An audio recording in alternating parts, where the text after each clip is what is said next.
Hey guys, what's up? It's your girl Tanisha coming to you again. How are you doing?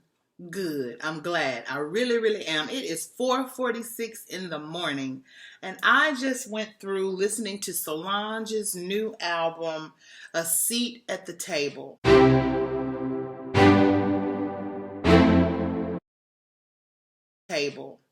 And I must say I am highly impressed. This being her third album. She's now 30 years old, married, has a child. And I just can hear the maturity. I can hear the growth.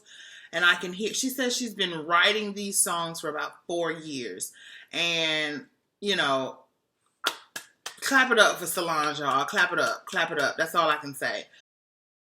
The song has a lot of, her album has a lot of songs on it. And there were, let's see, 1, 2, 3, 4, 5, 6. While a lot of them were awesome, there was about 6 of them that just stuck out to me. Now, you know, she says that her album is to provoke healing and a journey of self-empowerment. And let's just be honest, in listening to this album, her focus is the Black community. Not saying that she's not concerned with other individuals, but with all the things going on in our culture with relation to Black people, I think this album is timely.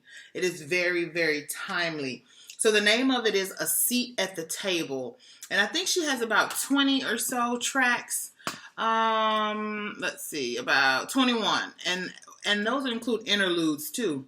So she has a few interludes on there. And some of those interludes stuck out to me also. But let's just get into some of the songs. This is the album review. I'll come back with a review of different songs and the lyrical content just for a more in-depth purpose. But some of the songs I really love on here are it's FUBU, F-U-B-U, which if you are familiar with was a clothing line before that's For Us, By Us. And she said this song was prompted because her and her friends were, I guess they live in a subdivision where you need a pass to get through. So while in line and everyone else is being let through, they get up to the officer and the officer doesn't let them through. He says there's no room for you here, even though they have a residence pass. Now, we don't even know if the other people had a residence pass. But anyway, they had a residence pass, but they were told they need to park far away and walk up to the subdivision.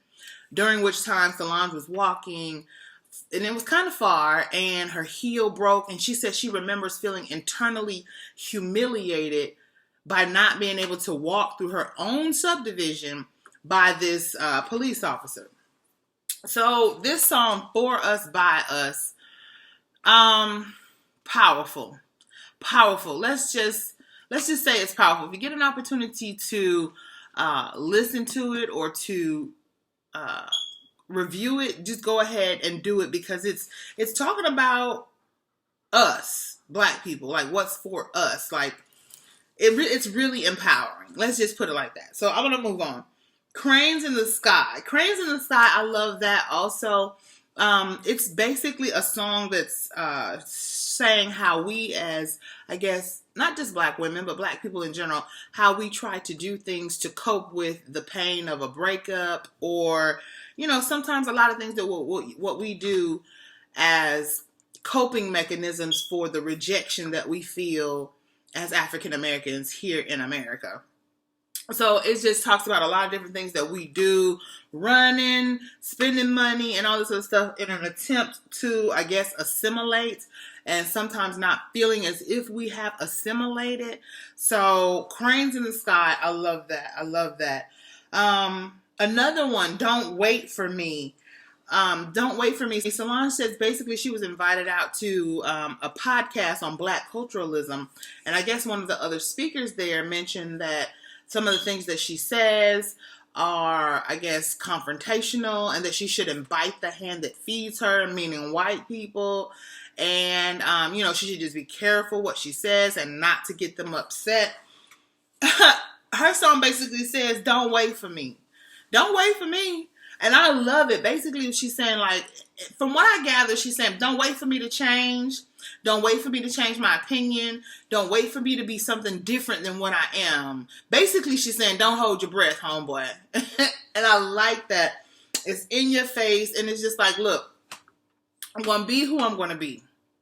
Don't wait for me to change. Don't wait for me to play your game or feel like I can only succeed because of what you think you're doing, whether it be white people or any kind of people. And she's like, I'm not trying to bite the hand that feeds me, but, ultimately at the end of the day, I feed me. So I really like it. It's very unapologetic. I really like that song. Now, Scales is pretty cool too, because it's empowering black men, and it's talking about, all the different things about black men that, that I guess we would consider stereotypical as far as the cars, the grill, and stuff like when they have grills in their mouth. She's basically saying you're a superstar, like, and when you think about it, anytime, a culture can be oppressed, come out of that oppression, and then rise, like, yeah, you're a superstar. Sorry. Moving on. Rise, I enjoyed Rise too. Let's see, Mad. Now, this is her collaboration with Lil Wayne. And this is talking about the black experience, how you can be successful, you can be well-to-do here in this country, still be treated subpar.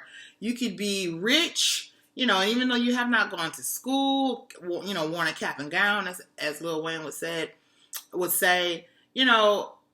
we got a reason to be mad as far as black people. But because, sometimes you just got to say whatever and just let it go.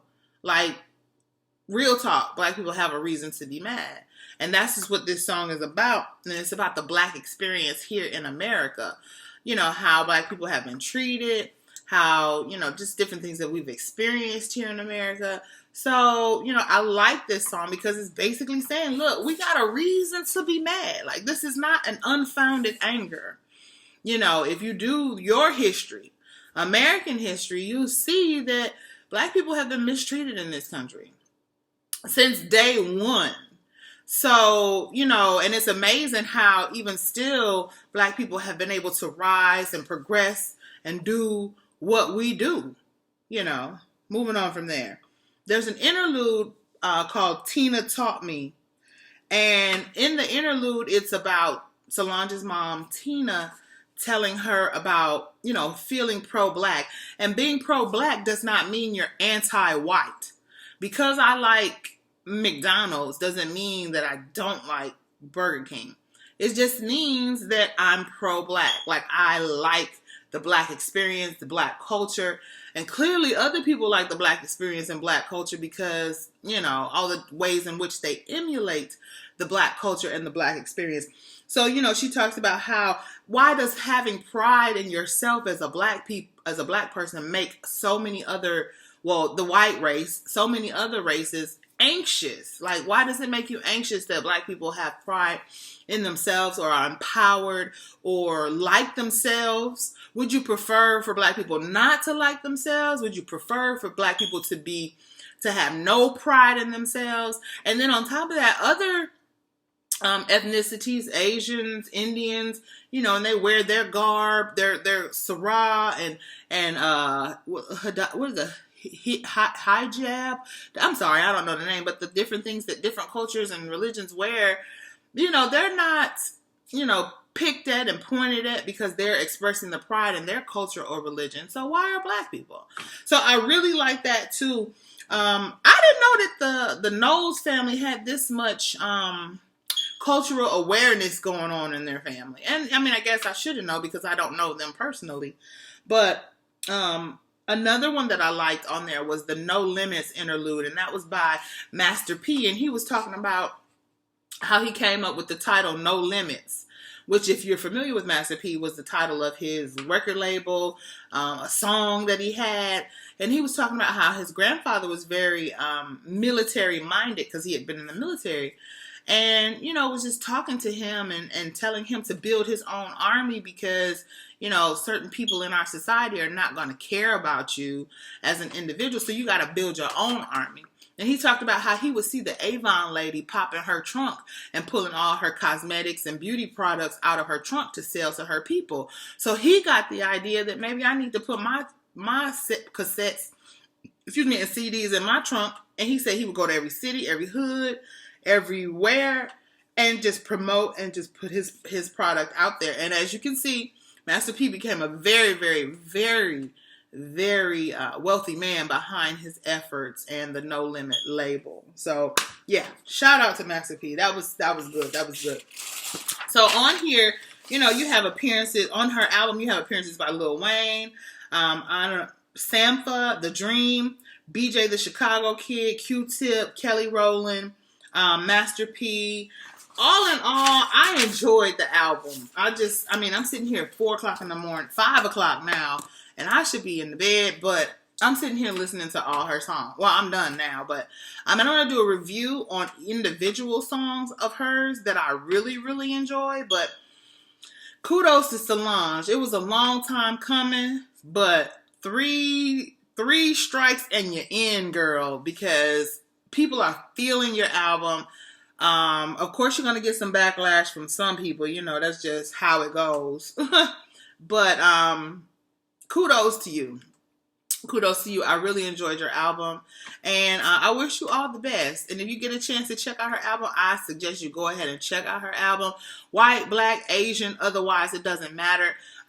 You know, white people, you may get some understanding of, you know, why and how black people feel the way they feel through this album. It's not aggressive. It's not, you know, stand in the middle of the street, black power, but it is expressing the things that black people go through in this country. It is talking about cultural assimilation. It is talking about a journey to empowerment. It is talking about how black people can grow to love themselves in the midst of a hostile environment. So I enjoyed it. I thoroughly enjoyed it. The acoustics, the music, the sound, it was mellow. It was not a lot of up-tempo songs. And if it was up-tempo, it was still a mellow song. Like these were grown people songs, if I may say so myself. They weren't like pop and like, you know, a lot of movement. It was just like something you could really just sit and bob your head to. Oh yeah, and Andre 3000, he was on one of the songs too, and Junie. So yeah, man, check it out. I'll be back to review some more of the actual songs, the lyrical reviews. But until then, this is Tanisha giving you a big hug from afar. Shouting out Solange for doing her thing. And until next time, bye. Hey folks, if you enjoyed that lyrical review of Solange's album, go ahead and subscribe to my channel because I'm always doing neat and cool stuff like that. Reviewing songs that are coming out, makeup, hair tutorials, all kind of good stuff. So don't be left out. Hit subscribe. Bye.